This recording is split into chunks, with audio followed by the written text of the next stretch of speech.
Bulan Februari masih berada dalam periode musim hujan. Sepekan terakhir telah terjadi hujan lebat hingga sangat lebat, di mana curah hujan harian tertinggi tercatat di Kalimantan Barat sebesar 110,4 mm per hari, diikuti Kalimantan Selatan yaitu sebesar 99 mm per hari, Lampung 87 mm per hari, Kalimantan Timur 82,6 mm per hari, Jawa Tengah 81 mm per hari, dan juga Sulawesi Selatan 76,2 mm per hari.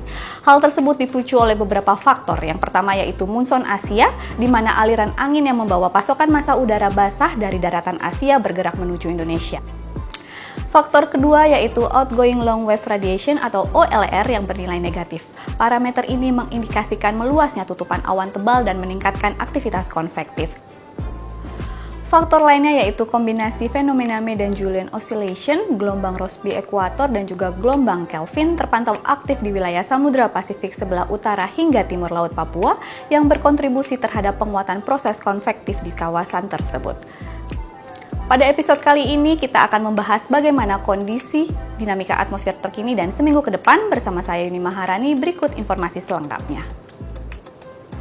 Sobat BMKG, dalam sepekan ke depan terdapat beberapa gangguan atmosfer di wilayah Indonesia seperti di wilayah belahan bumi utara.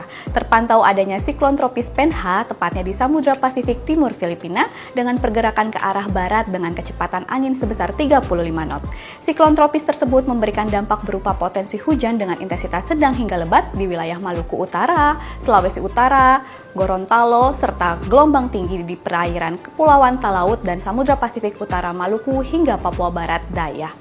Kemudian di belahan bumi selatan adanya bibit siklon tropis 98P terpantau di daratan Australia yang bergerak ke arah barat hingga barat daya dengan kecepatan angin sebesar 20 knot. Bibit siklon tropis ini memberikan dampak berupa potensi hujan dengan intensitas sedang dan angin kencang di wilayah Nusa Tenggara Timur, serta potensi gelombang tinggi dengan kategori sedang di wilayah Laut Sawu, perairan Kepulauan Leti hingga Sermata, perairan Kepulauan Babar hingga Tanimbar, perairan Kepulauan K hingga Aru, Samudra Hindia Selatan NTT, Laut Arafuru bagian barat, Laut Arafuru bagian tengah. BMKG memperkirakan pengaruh dinamika atmosfer dari skala global hingga skala lokal masih mendominasi di wilayah Indonesia. Pada skala global seperti El Nino Southern Oscillation atau ENSO dan SOI serta indeks Nino 3.4, di mana indikator tersebut mempengaruhi pada peningkatan aktivitas konvektif terutama di kawasan timur Indonesia.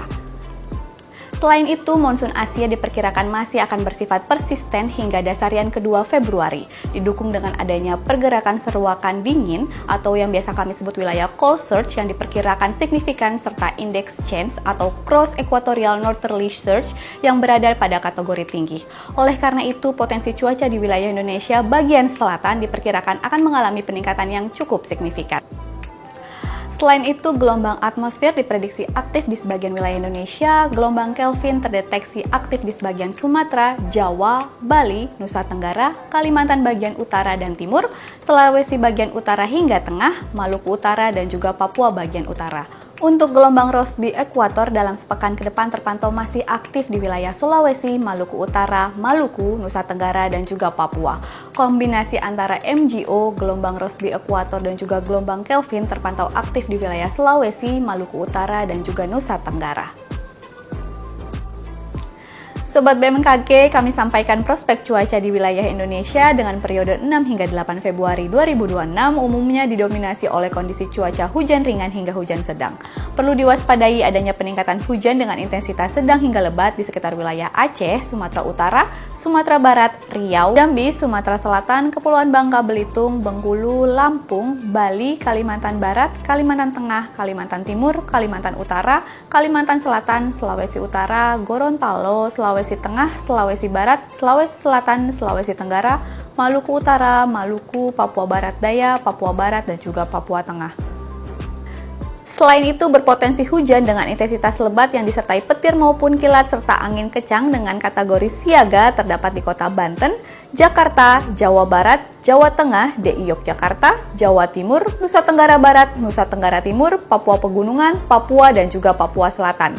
Adanya angin kencang terdapat di wilayah Jawa Barat, Jawa Tengah, Jawa Timur, Nusa Tenggara Barat, dan juga Nusa Tenggara Timur, dan juga Sulawesi Selatan.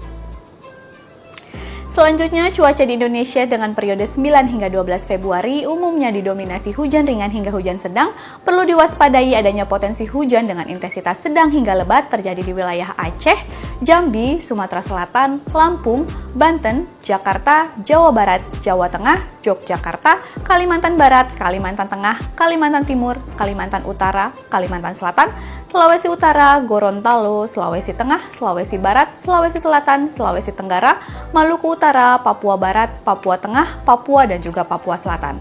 Selain itu, hujan dengan intensitas lebat yang disertai petir maupun kilat serta angin kencang dengan kategori siaga terdapat di Sumatera Barat, Bengkulu, Jawa Timur, Nusa Tenggara Barat, Nusa Tenggara Timur, dan juga Papua Pegunungan.